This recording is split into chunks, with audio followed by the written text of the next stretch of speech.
सर्व बंधू आणि भगिनींना मकर संक्रांतीच्या हार्दिक हार्दिक शुभेच्छा. आपण पाहतो मकर संक्रांतीच्या दिवशी लोक अनेक प्रकारच्या अफवा पसरवत असतात. मुलाला त्या ठिकाणी घातके किंवा सुवासिनीने इकडं जावं, काय करावं, काही करू नये, अशा प्रकारच्या गोष्टी लोक वारंवार सांगत असतात. परंतु त्या अफवावर कोणीही विश्वास ठेवू नये याची माहिती मी तुम्हाला आत्ता सांगत आहे. मकर संक्रांत दिनांक 14 जानेवारी 2026 रोजी दुपारी 3:06 ते सूर्यास्तापर्यंत या ठिकाणी मकर संक्रांतीचा पुण्यकाळ आहे. या दिवसामध्ये काय काय करावं हे सरळ सांगितलेलं आहे. स्नान करायचं असेल तर त्या ठिकाणी आपल्या स्नानाच्या पाण्यामध्ये थोडेसे तीळ टाकावेत. तिळाचं उटणं अंगाला लावावं, तिळाचा होम करावा, तिळाचं तर्पण करावं, तिळाचं भक्षण करावं, तिळाचं दान करावं. अशा 6 प्रकाराने तिळाचा उपयोग केलेला असता मनुष्य सर्व पापांपासून मुक्त होतो, पापांचा नाश होतो. शके 1947 पौष कृष्ण पक्ष एकादशी बुधवार दिनांक 14 जानेवारी 2026 रोजी दुपारी 3:06 सूर्य मकर राशीमध्ये प्रवेश करीत आहे.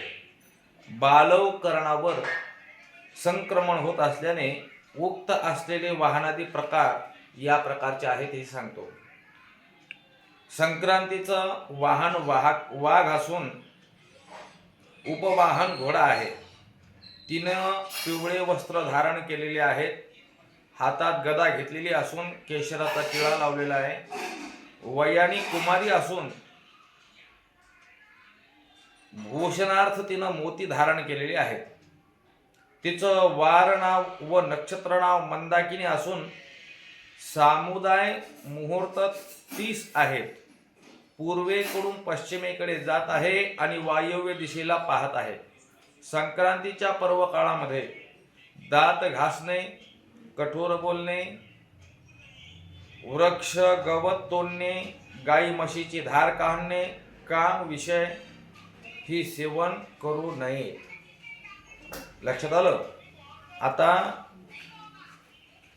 या दिवशी एकादशी येत आहे. मग एकादशीला काय करावं? ज्यांना एकादशी हा उपवास आहे त्यांनी त्या दिवशी एकादशी व्रत हे पूर्ण करावंच. दुसरी गोष्ट म्हणजे एकादशीच्या दिवशी संक्रांत आली तर मग संक्रांत पूर्ण करावी की न करावी? तर संक्रांत पूर्ण केली पाहिजे आणि एकादशीचं व्रत त्या ठिकाणी केलं पाहिजे. मग एकादशीला तिळगुळ खावं का न खावं?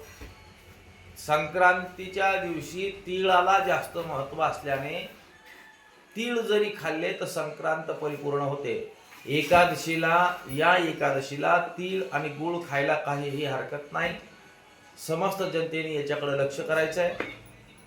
ज्यांना उपवास आहे एकादशीचा त्यांनी एकादशीचा उपवास करायचा, तिळाचा नैवेद्य दाखवायचा. तीळ टाकून त्या ठिकाणी आपली जी एकादशीची खिचडी आहे ती तयार करायची आणि खायची.